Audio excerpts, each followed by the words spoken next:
Oh, right, I guess I should do the intro. Goodies positioning of the sun, everybody. The name is Blue Fang, and welcome to another ranking. As per the tradition of we finish up a Let's Play with the boss, sometimes we have a ranking video. This one's getting one, and it is all the bosses, which there are 23 of. 4 area bosses and 19 regular mini bosses. So, yeah. Don't really have much more to say other than the fact that the bosses are ranked in order of difficulty to getting a gold rank. So, in my opinion, this is an easiest to hardest rank, even if I don't necessarily talk about it. Just know that I scientifically sat there for all of 30 minutes figuring out this list. Anyways, let's proceed with number 23, Madame Clairvoya. So, Madame Clairvoya is far and away the easiest fight. Like, it's not even close. So what else can I really talk about with her other than the fact that like she doesn't have blips and buck teeth. She has a scarf that has an eyeball on it. Um well, you have to get all 5 of Mario's items to fight her, which is honestly and then most admittedly the hardest thing about her as a fight. And even though the room is kind of set up that you'd get caught on shit, the problem is that there is a pull number with every ghost that like determines how much they fight you when getting sucked in. Madame Clairvoya has the lowest because, as explained in the story, she doesn't really want to fight you. She just wants to go back in her painting and peacefully. So why would she fight you if you're giving her exactly what she wants? Which, yeah, a boss ghost that doesn't fight you makes for a very easy candidate for the easiest boss. Although another candidate for the easiest boss I was going to say was number 22, Lydia, the mom. Far and away the easiest boss of Enemy Area 1. And I'd actually say her husband is harder, despite the fact her husband beats fought first. I gotta go, I'm sorry. Alright, anyways, back to what I was trying to say. The curtain thing about trying to get her can be a little confusing. I am pretty sure the only reason I got it as a kid was because I knew the thing from watching prior playthroughs, but in short, the room was kind of very open, very spaced out. Like, she's the ideal first boss over her husband. Nothing's flying at you, there's no extra collectibles to get in here. She's pretty damn easy, all things considered. Anyways, moving on to number 21, Uncle Grimly. I heard he likes him. Yeah, Uncle Grimly is kind of the same thing as Lydia, except Uncle Grimly is harder because he's a part of the Blackout. For those of you who don't know what that is, in Luigi's Mansion, upon beginning Area 4, lightning will hit the house, and a blackout occurs, turning off all the lights. When that occurs, all the rooms will be filled to the brim with ghosts, and there's essentially like no stopping them. And what makes that so damn hard, and like so unbelievably hard, is just that every time you get a ghost, it's like, Brio, Luigi has to stop to play the scared animation. You get to run a little bit, stop, scared animation, get punched. So the hardest thing about Uncle Grimly is just getting to him. And really, like, that's it. I always dread playing this fight. But once you get the key, it's essentially over as you just need to walk through 2 rooms with ghosts, and then you get the hallway, and then the basement, and the foyer, hall, basement. Hall doesn't have obnoxious amounts of ghosts, so you're good in that front. But anyways, moving on to number 20, Miss Petunia. Okay, come on. Tell me that's not just a discount Miss Piggy from the Muppets. You can't. It's impossible. I'm right. Uh, Not really much to say. I mean, this fight does require ice, and I've never seen the attacks unless you have to try more than one try to get her out of there. And if you think the fight's confusing, you have to go to Nana's first. And Nana gives you the clues and all that. I kind of regretted making this when I realized I didn't have talking points for every boss. but Tunya is also easy. Coming in at number 19, we have Shivers the Butler. Is the first mini boss that requires an element requiring fire, meaning that you have to light his candle, which he's afraid of, and then he'll sit on the fire, burning his ass, and then you can catch him in the butler's room. The butler's room actually does have a lot of stuff rolling around it, but if you can stick to a corner when you get him, it's going to be just fine. All I really know is that he's looking for his master's will, and that somewhere apparently he's crushing on Melody Pianissima. We'll be talking about a little later.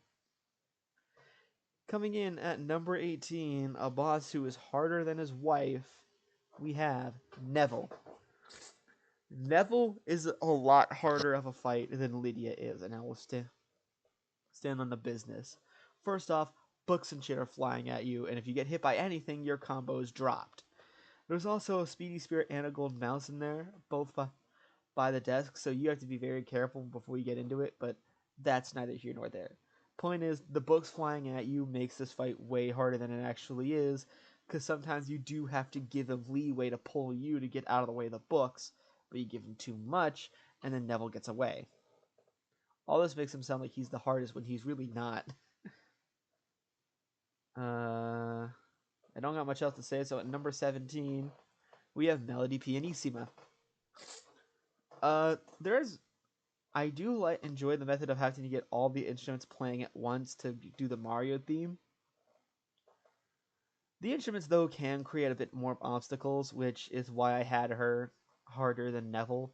There's just more to be aware of in the room. Before you go over, she can play two songs. She can either play the water theme from Mario 1 or the main theme of Mario 3. Listen to the songs, and here's a fun fact. The option slots don't randomize, so whatever version it's in, it's universally the same. If you hear the water theme, pick the first one. If you hear Mario 3, pick the third option. Bam.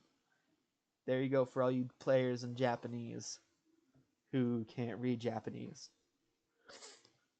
Anyway, moving on to number 16, we have someone who should be more important, Van Gore.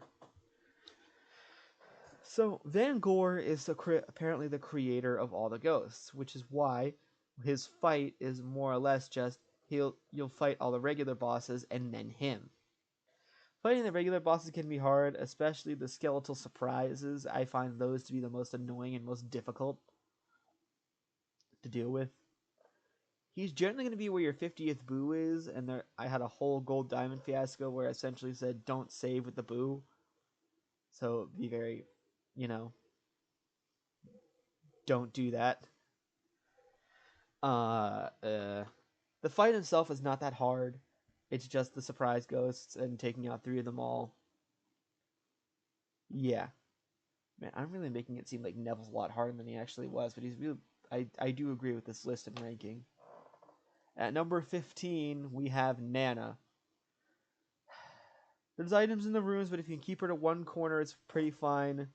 The Nana lasers can be annoying when you have the balls in your vacuum, and the yarn balls are some of the most trippy, physics wonky things out there. I struggle with getting those yarn balls into Nana's face. But you have to. And the lasers certainly make things a lot worse. Actually, she might be harder than the next boss, but I don't think so right now. At number 14, we have Slim Bank Shot. Slim Bank Shot has the same operation that Nana does, but the pool balls are smaller, and there's a massive honkin' pool table in the middle of everything, so you can't get a clear and easy shot on him. But he is our first optional boss, meaning if you defeat him, you don't get a key as much as you get money. So you don't actually have to go out of your way to defeat Slim. And I do enjoy that. Optional bosses do tend to be harder since, they're optional. They have high resistances to everything. So honestly, Slim Bang Shot really is just a harder version of the Nana fight. Oh, and also, how is this man a living legend? Or how is this man a legend despite never playing a living soul? I'll never know. Anyways, coming in at number 13, we have Jarvis. To which, yeah, I can't not think of the meme. Jarvis, remove this man's balls. Thank you.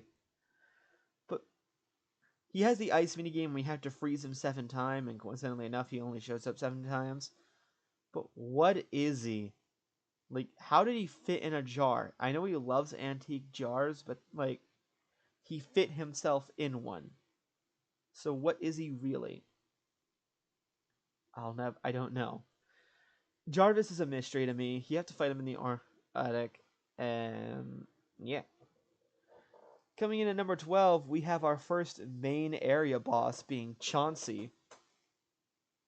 So, as you may notice, this is a baby who is dead. I feel bad for him, not just because of that, but also we start this fight by launching a ball in his face, and we continually do that. This is a little baby.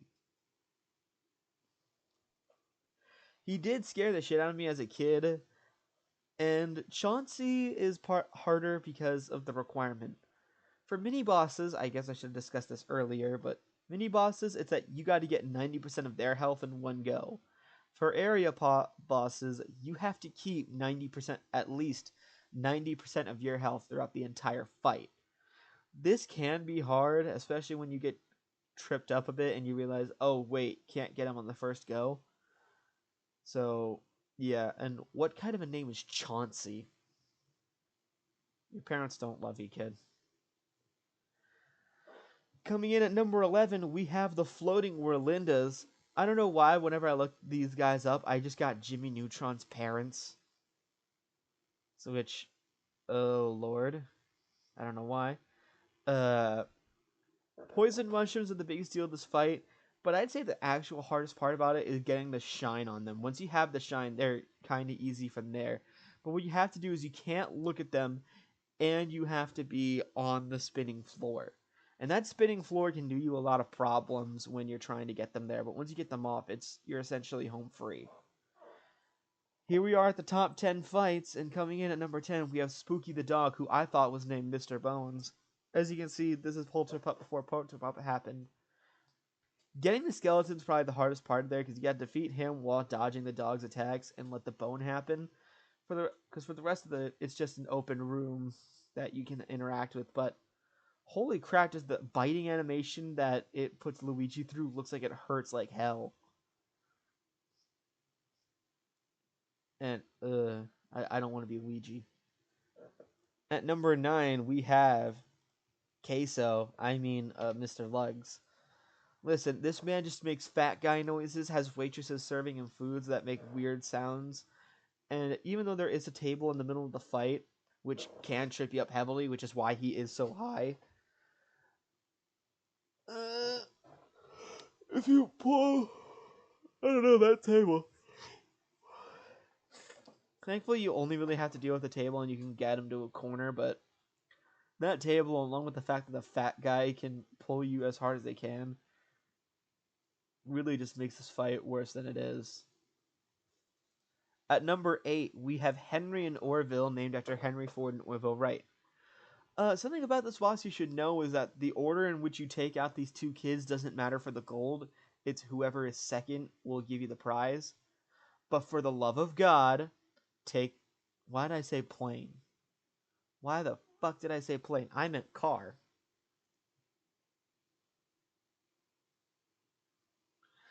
The one in the car, Henry, take him out first. You can deal with the bombs drop from the ceiling, but you can't deal with him interrupting the shot. So please just take Henry out first. It's going to be so much easier for you when you go for the other one. Yeah, Henry and Orville can be hard when the both of them are combined, but once you get one of them down, they're not that bad. Number 7, our second area boss, Bogmire. Bogmire is by far the creepiest ghost here, simply due to the fact that he's supposedly a manifestation of the fear of the residents when they were alive, I think. Bogmire does kind of have the shadow thing going on, which is like the balls in Nana and Slim Bankshot's room, which is wonky as shit. I don't think there is actually any difference between big balls and little balls and how long you stun and whatnot. But Bogmire, you have to be careful when it comes to Bogmire. Just don't let him drag you around too much. Let go and play it patiently. At number 6, we have a fight that, in my opinion, is too overhyped. The Toy Soldiers. Alright, this fight, when it comes to getting a gold, is significantly easier when you remember that the blue one is the only one that matters for the rank. Yeah, it is infuriating to deal with them all three at once, but you can take out the pink one and the green one in any order. If you want the gold, save the blue one for last, and you're done. Honestly, just doing that made them so easy that, again, 5 of the bosses are harder, in my opinion, than the Toy Soldiers are. And speaking of which, number 5, we have Biff Atlas.